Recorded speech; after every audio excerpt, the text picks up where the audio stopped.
हूं चित्रा त्रिपाठी। बड़ी खबर के साथ इस बुलेटिन की शुरुआत हम करेंगे आईएएस दुर्गा नागपाल के मामले पर। यूपी के मुख्यमंत्री अखिलेश यादव का झूठ सामने आया है। डीएम ने दुर्गा को क्लीन चिट दे दी है, तो वहीं अखिलेश यादव ने कहा था कि दरअसल एक धार्मिक स्थल की दीवार गिराने की वजह से ही आईएएस को निलंबित किया गया था। दो तस्वीरें हम आपको दिखा रहे हैं। डीएम ने अपनी रिपोर्ट दे दी है। इस रिपोर्ट में एसडीएम दुर्गा को क्लीन चिट दी गई है और ये कहा गया है कि दरअसल उस धार्मिक स्थल को गिराने का काम गांव वालों ने ही किया था। इस बात के आदेश एसडीएम की ओर से नहीं दिए गए थे। लेकिन आपको बता दें कि अखिलेश यादव ने जब सबसे पहले इस पर बयान दिया था तो उन्होंने कहा था कि दरअसल सांप्रदायिक सौहार्द न बिगड़े, इस वजह से ये कार्रवाई एसडीएम के खिलाफ की गई है। सुनिए अखिलेश यादव ने कहा क्या था। उस सवाल पर इतना ही कहूंगा कि बहुत सारी ऐसे भी मामले होते हैं जहां कहीं सांप्रदायिक तनाव न पैदा हो या कोई ऐसी बात न हो जहां गांव में किसी तरह के विवाद बढ़ जाए, तो ये प्रशासनिक कभी कभी निर्णय लेने पड़ते हैं।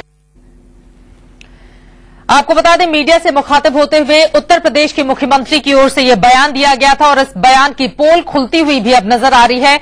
निलंबित आईएएस दुर्गा नागपाल को बड़ी राहत मिली है। डीएम ने अपनी रिपोर्ट में दुर्गा को क्लीन चिट दे दी है। इस रिपोर्ट के मुताबिक दुर्गा ने किसी भी धार्मिक स्थल की दीवार नहीं गिरवाई थी। डीएम की रिपोर्ट में कहा गया है कि दीवार गांव वालों ने ही गिरवाई थी।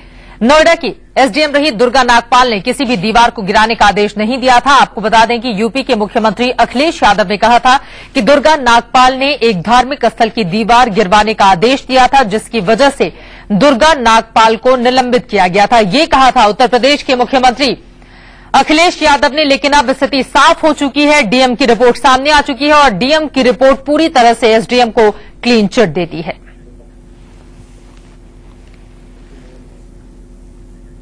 और वहीं आईएएस दुर्गा शक्ति नागपाल के निलंबन से नाराज आईएएस एसोसिएशन के सदस्य आज केंद्रीय मंत्री नारायणसामी से मुलाकात करने वाले हैं। इन सब के बीच नारायणसामी ने कहा है कि आईएएस के निलंबन को लेकर हम यूपी सरकार की रिपोर्ट का इंतजार कर रहे हैं।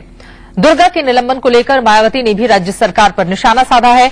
मायावती ने कहा कि यूपी में माफियाओं का राज है और यहां पर जो ईमानदार अधिकारी हैं उन्हें ईमानदारी की सजा यूपी सरकार कुछ इस कदर देती है।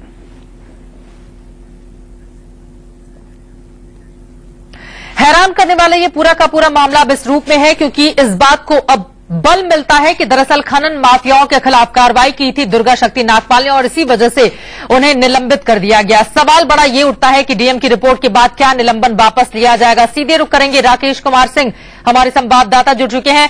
राकेश, सबसे पहले तो स्थिति यही साफ हो जाती है कि उत्तर प्रदेश के मुख्यमंत्री ने किस कदर झूठ बोला था और दरअसल माफियाओं के खिलाफ एक एसडीएम कार्रवाई कर रही थी और उसे ईमानदारी की सजा अखिलेश यादव ने इस रूप में दी।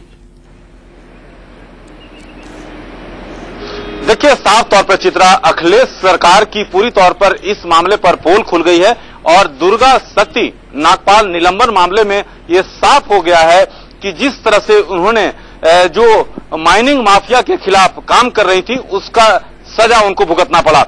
लेकिन अभी बात करें जिस तरह से डीएम की रिपोर्ट है और इंडिया न्यूज ने डीओपीटी के एक अधिकारी से अभी बातचीत की है, उन्होंने साफ तौर पे कहा कि अगर डीएम की रिपोर्ट होगी इस तरह की तो इसको रिवोक करने का अधिकार केंद्र सरकार के पास है। और इस बातचीत का तस्दीक जो बी नारायणसामी जो कि डीओपीटी मिनिस्टर हैं उन्होंने भी किया था। अब यह साफ हो गया है और अब से कुछ देर बाद 11:15 बजे आईएएस एसोसिएशन के मेंबर जो हैं बी नारायणसामी से मुलाकात कर रहे हैं और उनसे शिकायत की जाएगी कि आखिरकार एक ईमानदार अफसर को किस तरह से प्रताड़ित किया जा रहा है।